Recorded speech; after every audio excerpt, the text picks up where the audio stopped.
ద్వారకామాయిలో మనం చూసే బాబా వారి చిత్రాన్ని చిత్రించడానికి వెనక దాగి ఉన్న ఒక అద్భుత కథను ఈ ఎపిసోడ్లో తెలుసుకుందాం.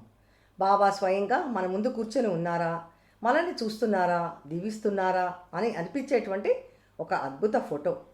ఈ చిత్రాన్ని బాబా వారి భక్తుడైనటువంటి శ్రీ శ్యామరావు జైకర్ గారు రాధాకృష్ణమాయి గారి ద్వారా బాబా వారి ప్రోత్సాహంతో ప్రేరణతో ఎలా గీశారో తెలుసుకుందాం.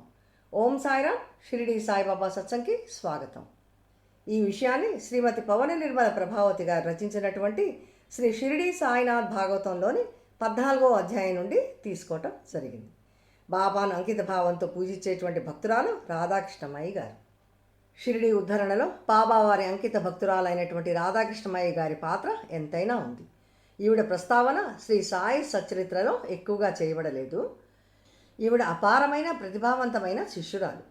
శ్రీ షిరిడి సాయినాథ్ భాగవతం అనే పుస్తకంలో రాధాకృష్ణమాయి గారికి సంబంధించినటువంటి ఎన్నో అపురూప విషయాలను పవన నిర్మల ప్రభావతి గారు చాలా చక్కగా విశదంగా వివరించి చెప్పారు.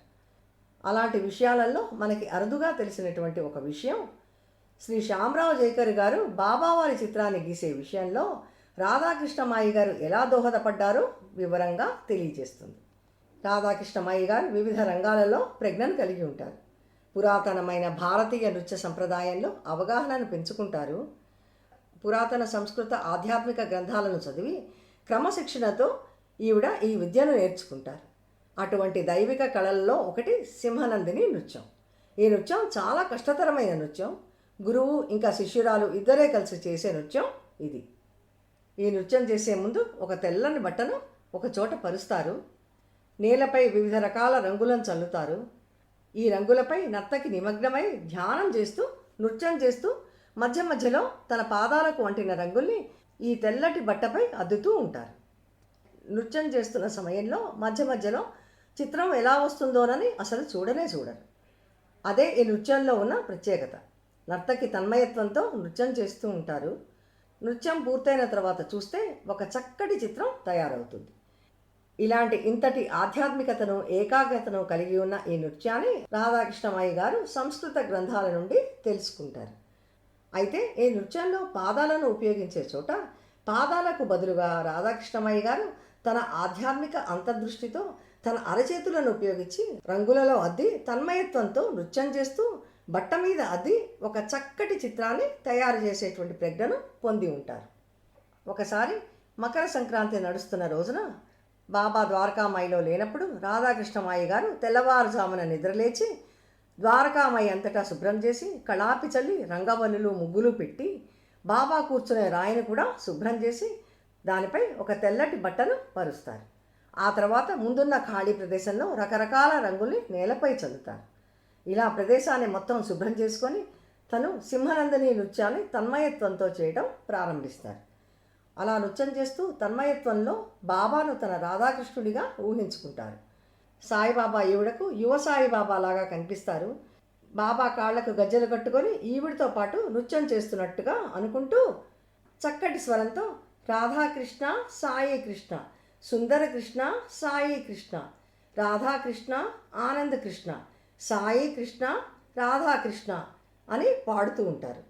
ఈవిడ పరిసరాల్లో ఎవరున్నారు అనేది తెలియకుండా ఉండేంతగా లీనమై నృత్యం చేస్తూ ఉంటారు. ఈవిడ ఇలా ఒళ్ళు తెలియకుండా నృత్యం చేస్తూ ఉండటం చుట్టూరా చాలామంది జనాలు వచ్చి నుంచొని చూస్తూ ఉంటారు.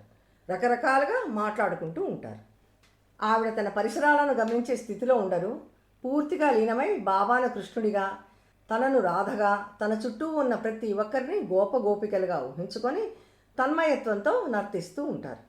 ద్వారకామాయిలోని ఆ ప్రదేశమంతా ఆవిడకు బృందావనంగా కనిపిస్తుంది.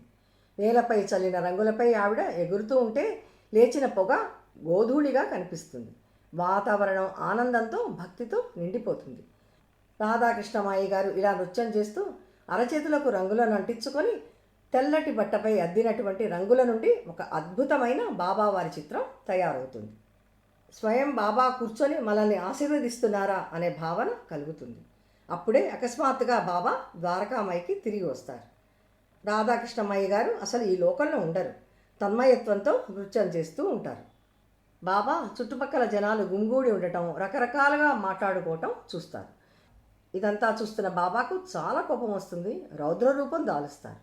కళ్ళు అగ్నిగుండాలుగా మారతాయి. కోపంతో చాలా పెద్దగా, రాధాకృష్ణమాయి ఆపు, నీ నృత్యాన్ని ఆపు అని అరుస్తారు. రాధాకృష్ణమాయి గారు వినిపించుకునే స్థితిలో ఉండరు. బాబా మరొక్కసారి రాధాకృష్ణమాయి ఆపు అని గట్టిగా గర్జిస్తారు. అప్పుడు ఈవిడ ఈ లోకంలోకి వస్తారు. తనని తిడుతున్న బాబాను చూస్తారు.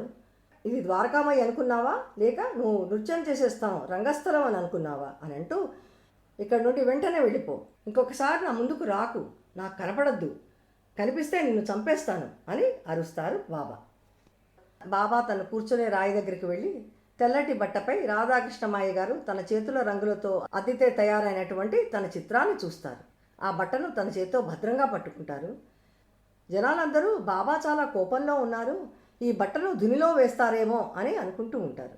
బదులుగా బాబా ఆ బట్టను తన చేత్తో పట్టుకొని రాధాకృష్ణమాయి గారిని కోపడి పంపించేస్తారు. బాబా తనను అంత తిట్టినప్పటికీ ఆ వస్త్రాన్ని చింపేనందుకు లేదా ధునిలో వేయనందుకు బాబా తన నైవేద్యాన్ని స్వీకరించారు అని రాధాకృష్ణమాయి గారు మనసులోనే అనుకుంటారు, సంతోషిస్తారు. తనకి ఇంతకంటే ఇంకేం కావాలి, ఇది తనకు బాబావారు ఇచ్చిన ఆశీర్వాదంగా భావించి అక్కడి నుండి వెళ్ళిపోతారు. ఆ వస్త్రం బాబా దగ్గరే ఉంటుంది. జయకర్ అనే ఒక భక్తుడు బాబావారి చిత్రాన్ని గీయాలని చాలా ప్రయత్నం చేస్తూ ఉంటారు. బాబా చిత్రాన్ని గీసేందుకు చాలా ఇబ్బంది పడుతూ ఉంటారు. బాబా సర్వాంతర్యామి, ఆయనకు అన్నీ తెలుసు. జయకర్ గారు పడే తాపత్రయం కూడా. ఆ సమయంలో బాబా ఆ వస్త్రాన్ని జయకర్ గారికి చూపించి తన చిత్రాన్ని ఆ విధంగా గీయమని ఆదేశిస్తారు. రాధాకృష్ణమయ్య గారు తన చేతుల రంగులతో అద్దిన బట్ట మీద తయారు చేసిన బాబావారి అద్భుత చిత్రాన్ని చూసి ప్రేరణ పొంది బాబావారి అద్భుత చిత్రాన్ని గీస్తారు జయకర్ గారు. జయకర్ గారు గీసిన బాబావారి ఆ అద్భుత చిత్రాన్ని మనం ఇప్పటికీ ద్వారకామయిలో చూస్తున్నాం. వారి ఆశీర్వాదాన్ని పొందుతున్నాం. ప్రపంచవ్యాప్తంగా ఇలాంటి చిత్రాన్ని బాబావారి మందిరాల్లోని ద్వారకామయిలో మనం చూస్తున్నాం. అరుదుగా వినిపించే ఈ శక్తివంతమైన అద్భుత లీల బాబా తన భక్తుని ఎలా ఎంచుకుంటారో, వారి సేవను ఎలా అంగీకరిస్తారో తెలియజేసేటువంటి ఒక అద్భుత దైవిక సత్యం. బాబా మార్గాలు మన అవగాహనకు మించినవి, కానీ ఎల్లప్పుడూ దయ, కరుణ ఇంకా వారి అంగీకారంతో నిండి ఉంటాయి. ఇలాంటి సంఘటనలు, అపరూప ఆణిముత్యాలు శ్రీమతి పవన నిర్మల ప్రభావతి గారి ద్వారా తెలుసుకోగలగటం మన అదృష్టం, బాబా ఆశీర్వాదం. ముందు ముందు వచ్చే ఎపిసోడ్స్లో ఇలాంటి మరికొన్ని విషయాలను తెలుసుకుందాం. బాబా వారు చూపించే మార్గాన్ని, వారి ప్రేమతత్వాన్ని తెలుసుకునే ప్రయత్నం చేద్దాం. బాబా తన కరుణా కటాక్షాలు మనందరికీ ఎల్లవేళలా అందిస్తూ ఉండాలని బాబాను ప్రార్థిస్తున్నాను. వచ్చే ఎపిసోడ్లో బాబా వారి మరొక అద్భుత ఆశీర్వాద మహిమతో కలుద్దాం. ఓం సాయిరాం.